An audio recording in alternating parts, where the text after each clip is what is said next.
and welcome back to Waverly Reads. I've been putting off filming this video for so long just because I have a lot to say and I don't know how to say any of it. Divergent Trilogy review. This is the Divergent Trilogy. It consists of Divergent, Insurgent and Allegiant. It also has a small collection series called 4. For the most part, this review is just going to be based around the Divergent Trilogy and not the short collection. So just a little heads up, if you see this symbol, which is the Dauntless symbol, come up on the screen, you will have a 3-second warning to mute the video because that means there is a spoiler, and this symbol will stay up throughout the whole spoiler, and when it is gone that means you are free to unmute. If you don't know what the Divergent Trilogy is all about, it is a dystopian series based in futuristic Chicago. The society of Chicago is split up into 5 factions based on what they think is the reason for the fall of mankind. Abnegation blamed selfishness, which means that they value selflessness over everything. Dauntless blamed cowardice, which means that they value bravery over everything. Candor blamed deception, which means that they value honesty over everything. Amity blames war, which means they value kindness over everything. And Erudite blamed ignorance, which means that they value intelligence over anything. The first book, Divergent, starts with the main character Beatrice getting her haircut by her mother, staring into the one mirror they have in the house. At the end of the haircut, her mum catches her looking into the mirror. Instead of shunning her for her selfish act, she looks her straight in the eyes and tells her that she has to do what she feels is right. And when a child reaches the age of 16, they have to take the aptitude test and then attend the choosing ceremony. They will then choose what faction they feel like they belong to.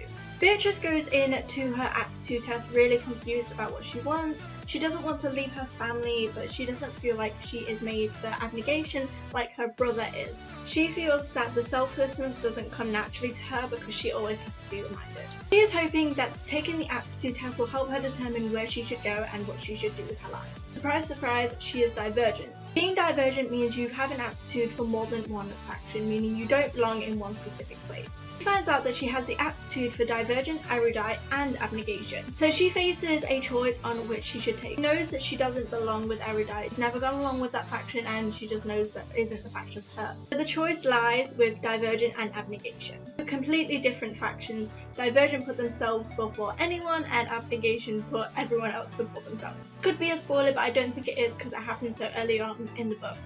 But when she is on the choosing ceremony platform and she cuts into her hand and she lets her blood drip between the bowls and eventually chooses Dauntless. She transfers to Dauntless, and that means that she basically has to leave her family behind forever. The whole society have this saying that is faction before blood, meaning you choose your faction over your blood any day. The Dauntless initiation is a lot different to the other initiations, meaning they only accept 10 people into their faction and the rest become factionless. Beatrice, later changed to Triss, has to survive initiation, get into the faction, whilst keeping her Divergent identity a complete secret. This is one of my favourite dystopian series, right up there with the Hunger Games, and oh my gosh, I love this series so much. I read it all within the week. I was obsessed with it. It was making me cry. I was reading it until like 4 or 5 a.m. Sometimes I just didn't sleep at all, and I was just always reading. This series is the series that got me out of my like 2-year book reading slump, so this series fills me with love and I would recommend it so much to anybody. Just read these books. Please, just read these books. Please, just go get them if you don't have them and read them, like right now. This book, Divergent, is my second favourite among the trilogy. I really loved the layout and pace of this book. I don't think anything could have been sped up or anything should have been slowed down. They loved going through the initiation with Triss, and I really attached to Triss in this book and the characters that she meets, like Christina and Al and Will, and everyone just in this book, like who she hates, you end up hating, and it's great. I love it. You definitely really see the change in these characters. There is so much character development, especially in Triss, who first enters initiation barely able to jump on a train, to ending the book where she can just jump that train like so easily like that. She's on her feet, she doesn't even stumble. And the ending just grips you so much. You instantly want to pick up the next book, Insurgent, and just read and read and read and read and read. It ends on such a good cliffhanger. Like, it's not one of those really annoying cliffhangers like, what? Why would you do that? It's like, oh my god, I need to pick up the next book like right now. It's not even that you need to find out what happens next, it's more of you just can't leave these characters yet, you can't leave this world yet, it just needs to keep continuing. The second book is Insurgent. This is my favourite among the trilogy. I love this book so much. I was crying throughout most of it. I read this book in one sitting from like midnight till like 8 AM and I just read it straight through and I wasn't even tired by the end of it. I had mascara down my cheeks, I was crying so much, and it's not even that this is a really sad book, it's just all the fights in it and just, oh, I was so attached to these characters when I was reading this. I was like, yes. So Insurgent takes place after the war has started in the society. Tris and Tobias decide that they want to team up with the factionless, and you really get a grip and a sense for the other factions. What I really love about something in this book is Tris has real emotions, she gets real anxiety, and she gets real like thoughts and just kind of like a depression wave as well, and it's just, I really like that about this. It shows real emotion and not like she's a robot. And I've got to say that this book really does play with your emotions, so have a box of tissues ready. And the last book, and my least favourite in the trilogy, is Allegiant. Just because it's my least favourite doesn't mean I didn't love it. I really did love it. That's just how good this trilogy is.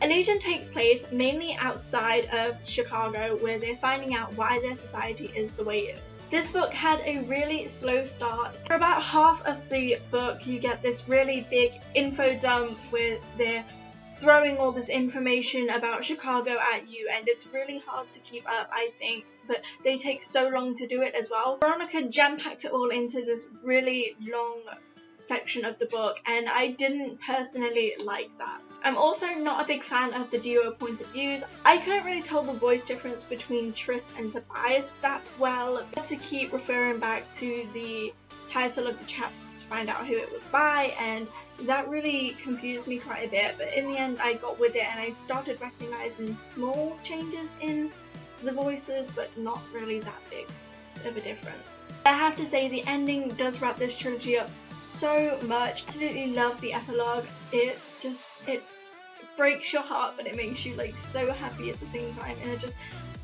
this book is a really good book, and even though it's my least favourite of the trilogy, I still did really enjoy it. The overall rating I gave this trilogy was 4.5 stars. Divergent got 4.5 stars, Insurgent got 4.7 stars, and Allegiant got 4.2 stars. Okay, now before I move on to the short collection of 4 novels, I just want to do a quick spoiler alert for this one. So, spoiler alert, you have 3 seconds.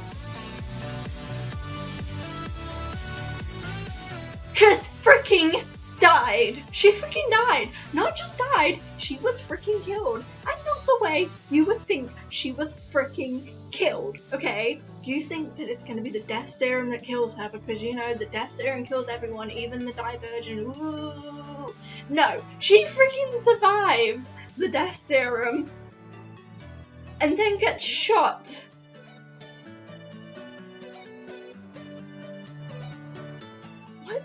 What? The spoilers are now over. I just had to get that out of my system. It's for a Divergent Collection. So in this book there are 7 short stories about 4's life and 4's point of view. In these books I could definitely tell this was Tobias talking. I wasn't comparing it to Tris at all. I knew it was him, and it just stuck with me that it was him, so I wasn't questioning anything about that. Every single one of these stories, I love them with a passion. I love getting into 4's mind and just enjoying it so much. I will say, however, I am missing a story, Veronica Roth. Please, can you make this, okay? I really want to find out what Tobias's reaction was waking up to find everyone like a robot at the end of Divergent. Also, what he was like when he was under this serum that worked on Divergent people. Like, I need that in my life. Everything I got in this book, I wanted and I needed and I got. Except for that one piece that I just really need. This book got a 4.3 stars out of 5. I did love it, and just, yeah.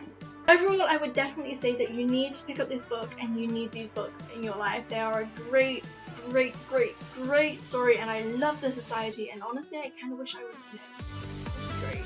After reading this trilogy for about 3 months afterwards, like up until today, I go outside and I'm comparing people on what faction I think they would be. Like, I've made factionless people, I've made divergent people just based on what they are wearing and how they are acting. It's a great game to play when you're bored, just do it. It's fun. So I really hope this survives as my first ever review. I've never done a review like this before. Usually I just keep my thoughts in my head or rant to my friends as I'm reading. I hope you guys really did like this video. If you did, please give it a big thumbs up. Comment down below if you've read this series and what you thought of it. I would love a discussion. Just please try and keep spoilers to a minimum / zilch, because there are some people that watch these reviews because they want to read the book, and I don't want people getting spoiled like I did. It kind of ruins the book, but at the same time, this book did it so well that I still bawled my freaking eyes out. I really hope you enjoyed watching this video. I'm Waverly, and now I'm off to read. Bye!